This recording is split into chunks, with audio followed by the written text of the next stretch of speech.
Good morning. सामाजिक विज्ञान में ज्ञान मीमांसा। देखिए,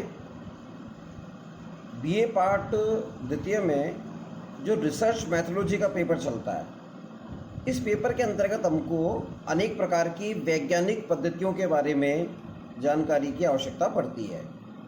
उसी संदर्भ में हमें इन सोशल साइंस के अंदर जो ज्ञान मीमांसा है उसको समझना चाहिए। यहाँ मीमांसा शब्द का अर्थ है किसी वस्तु के स्वरूप का यथार्थ रूप में वर्णन। अब चूंकि एक समाजशास्त्री वस्तुनिष्ठ होकर अध्ययन करता है, वो समाज में रहने वाले लोगों को प्रयोगशाला की इकाई के रूप में वस्तु मान के चलता है। ऐसी स्थिति में उनके वास्तविक और यथार्थ जो आंतरिक भावनाओं के विचार हैं उनको जानना, उन्हीं को उसी रूप में प्रस्तुत करना, यानी एक अध्ययनकर्ता अपने मन के विचारों का प्रयोग नहीं करता, यथार्थ रूप में वर्णन करता है, इसे हम मीमांसा कहते हैं। ज्ञान मीमांसा शब्द का प्रयोग मूल रूप से दर्शन शास्त्र की एक शाखा के रूप में किया जाता है, और हम जब विज्ञान के दर्शन की बात करते हैं तो ये सहसंबंध बनता है कि हम मीमांसा का वैज्ञानिक अर्थ में समाजशास्त्र में प्रयोग करें। दर्शन शास्त्र में ज्ञान की उत्पत्ति, प्रकृति और उसके आधार से संबंधित विभिन्न प्रकार के तथ्यों पर विचार किया जाता है, किंतु वर्तमान में ज्ञान मीमांसा शब्द को यथार्थता के निरूपण के लिए प्रयुक्त किया जाता है, इसलिए लगभग सभी विषयों में इस शब्द का प्रयोग किया जाता है। इसका तात्पर्य है, जब कोई अध्ययनकर्ता ज्ञान प्राप्ति के लिए प्रयास कर रहा है, वो वस्तुनिष्ठ होकर, पूर्वाग्रह से मुक्त होकर एक तार्किक विवेचना का निर्माण करने लगता है, तो उसके संदर्भ में हम कह सकते हैं कि उसकी ज्ञान की मीमांसा का प्रयोग किया जा रहा है। और यह ज्ञान मीमांसा समाजशास्त्र के सभी प्रकार के विज्ञानों में या सामाजिक विज्ञानों के अंदर, चाहे वो दर्शन शास्त्र हो, समाजशास्त्र हो, राजनीति विज्ञान हो, अर्थशास्त्र हो या इतिहास हो, उसमें उसका प्रयोग किया जाता है। अब प्रश्न उठता है कि सामाजिक विज्ञान के संदर्भ में ज्ञान मीमांसा जो है उसके अंदर स्वरूप कौन कौन से होते हैं, उसके पारस्परिक संबंधों का ज्ञान किस रूप में विश्लेषित किया जाता है। तो सामाजिक विज्ञान के क्षेत्र में ज्ञान मीमांसा के अध्ययन के लिए विभिन्न समाजशास्त्रियों ने कुछ न कुछ समाजशास्त्रीय परिप्रेक्ष्य को स्वीकार किया है। अब यहाँ विद्यार्थियों के मन में ये प्रश्न उठ सकता है कि परिप्रेक्ष्य या पर्सपेक्टिव क्या है। देखिए, पर्सपेक्टिव किसी भी घटना का अध्ययन करने का नजरिया, टू सी, किस रूप में देखा गया है। मैं एक उदाहरण देना चाहूँगा। एक लकड़ी की मेज है। अब उस लकड़ी की मेज को अलग अलग अध्ययन करने वाले विद्वान अलग अलग दृष्टिकोण से देखते हैं। अगर कोई वनस्पति शास्त्र का वैज्ञानिक होगा, वो उस लकड़ी की मेज को देखकर उसका पर्सपेक्टिव चेंज हो जाएगा, उसकी ज्ञान मीमांसा बदलेगी। वो क्या देखेगा कि यह किस प्रजाति की लकड़ी से बनी हुई मेज है। इसका दूसरा पहलू है, एक अर्थशास्त्री उस लकड़ी की मेज के संदर्भ में उसे कोई फर्क नहीं पड़ता कि वो लकड़ी की मेज कौन सी प्रजाति की है। उसका आशय केवल इतना है कि वो मेज कितने में खरीदी गई, कितने में बेची जाएगी, उसकी मांग क्या है, उसकी डिमांड पूरी होगी कि नहीं होगी, यानी मुद्रा, मांग, पूर्ति के इर्द गिर्द उसका परिप्रेक्ष्य कार्य करेगा। ठीक इसी प्रकार एक समाजशास्त्री उस मेज का अध्ययन करेगा तो वो ये देखेगा इस लकड़ी की मेज का उपयोग किस परिस्थिति के व्यक्ति के द्वारा किया गया है। अब जैसे उदाहरण के लिए वो मेज किसी जज की टेबल पे जज की टेबल के रूप में यूज हो रही है, तो उस पर निर्णय लिखे जाएंगे। उस मेज का उपयोग यदि पियोन ने किया है तो एक निम्न परिस्थिति वाला व्यक्ति जो अर्जित पद के आधार पर उस मेज का उपयोग कर रहा है, तो वहाँ उपयोगिता महत्वपूर्ण है। इस अर्थ में हम कह सकते हैं कि ज्ञान मीमांसा का अलग अलग परिप्रेक्ष्य में उपयोग किया जाता है। सामाजिक विज्ञान के क्षेत्र में ज्ञान मीमांसा के अध्ययन के लिए अनेक परिप्रेक्ष्य है। उनमें हम उद्विकासीय, संघर्ष, प्रकार्यवादी अनेक परिप्रेक्ष्यों को समझ सकते हैं।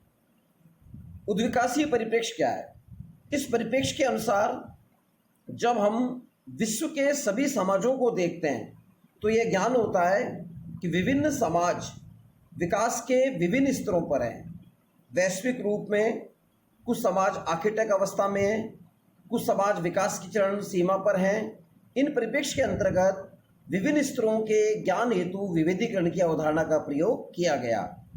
देखिए, उद्विकासीय परिप्रेक्ष्य को हम दूसरे रूप में समझ सकते हैं। जैसे आज समाज में ज्ञान मीमांसा के आधार पर यह उद्विकास की प्रक्रिया एक सीढ़ी की तरह है। जब भी उद्विकास शब्द आए, एवोल्यूशन की बात हो, हमें एक सीढ़ी समझनी है जो क्रमशः निम्न से उच्च की ओर, उच्चता की ओर प्राप्त हो रही है। अब आप लोगों ने अखबार में देखा होगा, यदा कदा खबरें आती हैं कि 2 सर जुड़ा हुआ बालक पैदा हुआ। इट मीन्स ये हमारा ऑर्गेनिक उद्विकास है। हमें आश्चर्य नहीं करना चाहिए। कई बार 5 उंगली के अलावा 6ठी उंगली निकल जाती है, हम आश्चर्य करते हैं। हमें आश्चर्य नहीं करना चाहिए। क्यों? हिंदू मेथोडोलॉजी के अनुसार जब हम ब्रह्मा की 3 सिर की परिकल्पना कर चुके हैं, विष्णु के 4 हाथ की, लक्ष्मी के 4 हाथ की परिकल्पना कर चुके हैं, तो क्या पता आने वाले 5000 साल के बाद जो बच्चे पैदा हो उनके 3 हाथ निकलें, 4 हाथ निकलें, 2 सर जुड़ें। तो ये उद्विकासीय प्रक्रिया चल रही है, रुकी नहीं है। आप इसको यूँ समझ सकते हैं। अगर हम परिवार का उदाहरण लें तो परिवार के संदर्भ में जब मॉर्गन बात करता था कि पहले आखेटक परिवार थे, यौन साम्यवाद की स्थिति पाई जाती थी, और यौन या साम्यवाद से आज हम लिव इन रिलेशनशिप जैसी उद्विकासीय प्रक्रियाओं तक पहुंच चुके हैं। इट मीन्स अभी हमारा ये उद्विकास रुका नहीं है, सतत रूप से एक गतिशील अवस्था में प्रक्रिया पाई जाती है। यह उद्विकास जैविक आधार पर हो सकता है, सामाजिक आधार पर हो सकता है, आर्थिक आधार पर हो सकता है, राजनीतिक आधार पर हो सकता है। मैं 2 उदाहरण दूंगा, आर्थिक आधार पर और राजनीतिक आधार पर। आर्थिक उदाहरण में हम मुद्रा की बात करें। किसी ज़माने में मुद्रा नहीं होती थी, वस्तु विनिमय होता था। कुछ लोग बाल्यकाल की घटनाओं को याद कर सकते हैं कि हमारे घरों में हम देखते थे कि घर का जो टूटा लोहा प्लास्टिक होता था, उसके बदले में गन्ने के टुकड़े और आइसक्रीम बेचने वाले लोग गाँव में आया करते थे, तो वो वस्तु के बदले वस्तु देते थे। आज भी यदा कदा हम कुछ उदाहरण देखते हैं कि कुछ महिलाएं वो सर के बालों के बदले में जीरा देती है, या साड़ी के बदले में प्लास्टिक या स्टील के बर्तन देती हैं। इट मीन्स वस्तु विनिमय की प्रक्रिया, ये प्रारंभिक चरण है। फिर मुद्रा का प्रचलन हुआ होगा, और आज स्थिति क्या है? आज हम घर बैठे हुए अमेरिका में बैठे हुए किसी व्यापारी को ऑनलाइन पेमेंट कर देते हैं, क्रेडिट के रूप में यूज़ हो रहा है। यानी मुद्रा जो प्रारंभिक स्तर पे थी, वस्तु विनिमय पे आई, और आज हम क्रेडिट सोसाइटी के रूप में इसका यूज़ कर रहे हैं। तो ये इसका आर्थिक क्षेत्र का उद्विकास है।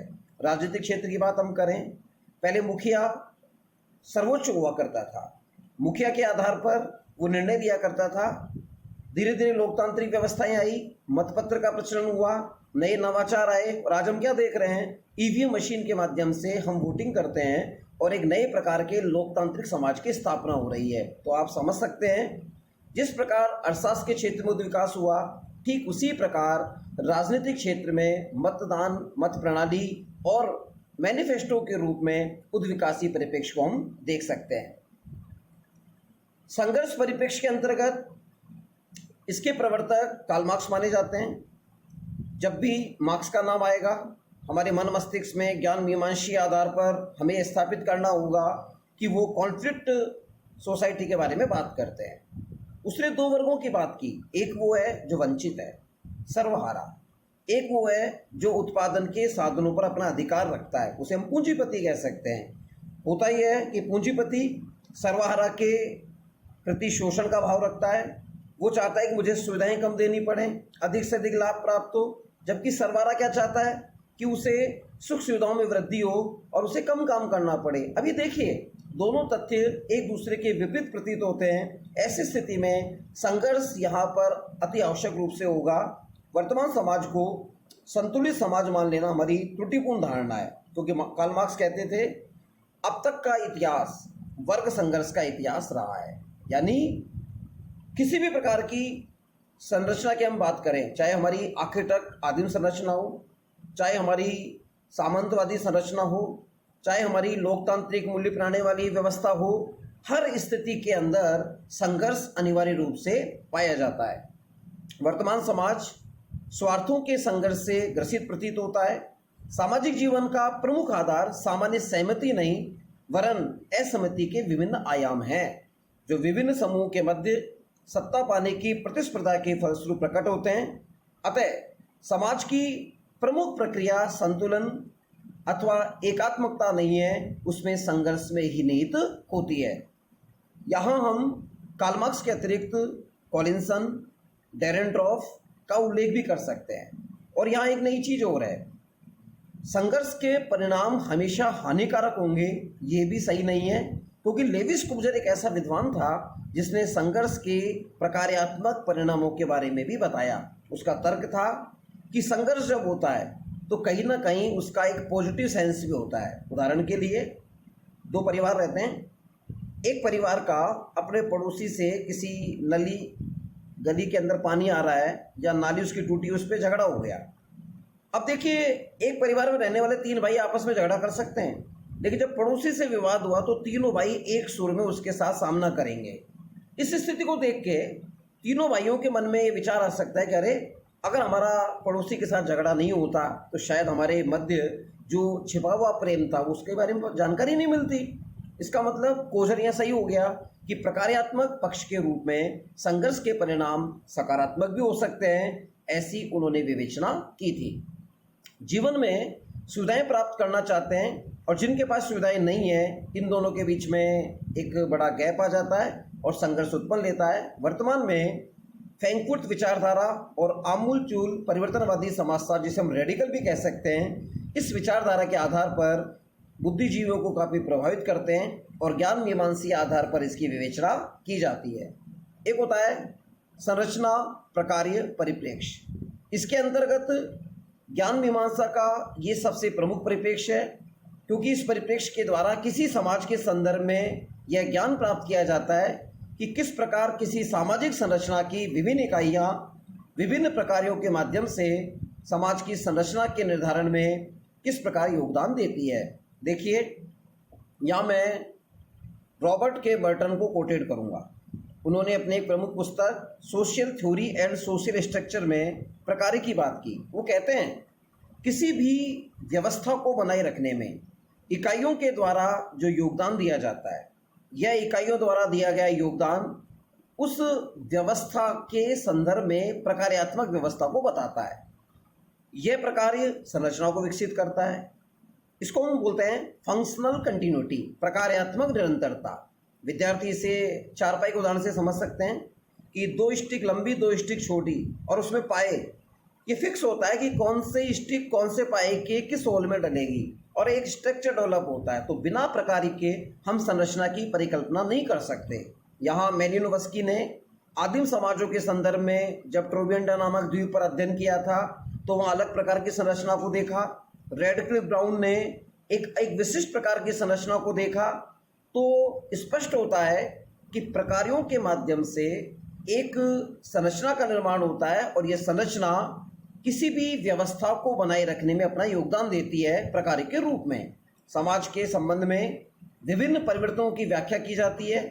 इस परिप्रेक्ष्य का एक नकारात्मक पक्ष है, किंतु अमेरिकी समाजशास्त्री मर्टन ने इस आलोचना का सफलतापूर्वक निराकरण भी किया है। देखिए, कुछ विद्वान इसकी आलोचना करते हैं इस संदर्भ में कि संरचना प्रकार परिप्रेक्ष्य एक नकारात्मक तथ्य है, क्योंकि एक तरफ हम प्रकार की बात कर रहे हैं, दूसरी हम संरचना की बात कर रहे हैं। तो संरचना और प्रकार के बीच में सामंजस्य कैसे बैठा?